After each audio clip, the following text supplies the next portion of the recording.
चला आपण आज अजून एक खत बनवूया. खाली तळाशी थोडीशी माती टाकूया. त्याच्यानंतर आपण काय करूया, सुकलेलं वेस्टसुद्धा टाकू शकतो. एक खाली झालेली पोळी होती, जे काही खराब झाली होती थोडीशी, तर त्याचाही उपयोग करून घेऊया. याच्यामध्ये बरेच गुणधर्म असतात आपल्या गव्हाच्या मध्ये ते सुद्धा येतील. आणि त्याच्यानंतर बघा ती थोडी चिकटसुद्धा झालेली होती.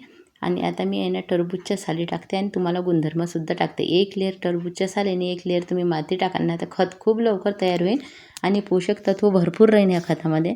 कारण टरबूजच्या सालीचं जे खत राहते ते सेंद्रिय पद्धतीने खत तयार होते आणि त्यात पोटॅशियम, नायट्रोजन आणि मॅग्नेशियमसारखी खनिजे असतात, जी काही झाडांच्या चांगली वाढीसाठी खूप महत्त्वाची असतात.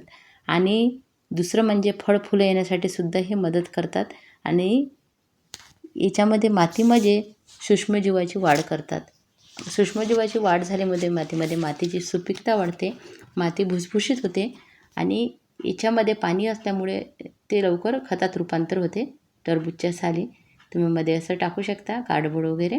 पण टरबूजच्या साली आणि माती जरी मिक्स करून ठेवलं ना, हे खत खूप लवकर होते. कारण मी तुम्हाला काही दिवसापूर्वी दाखवले माझे खत तयार झालेले. जे काही मी कोरफडपासून खत तयार केलं होतं अशा पद्धतीने, ते खत इतके छान तयार झालेलं आहे ना, त्याच्यात कोरफड म्हणजे दिसतच नाही आहे. आणि त्याची सुपीकता खूप वाढते. त्याच्याचप्रमाणे कडुलिंबाचं बनवलं होतं, त्याच्याचप्रमाणे अजून असे वेगवेगळे खतं बनवले. कांद्याच्या सालीचं बनवलं. तुम्ही अशा पद्धतीने या उन्हाळ्यात अजूनही पावसाळ्याच्या पहिले हे काम करू शकता.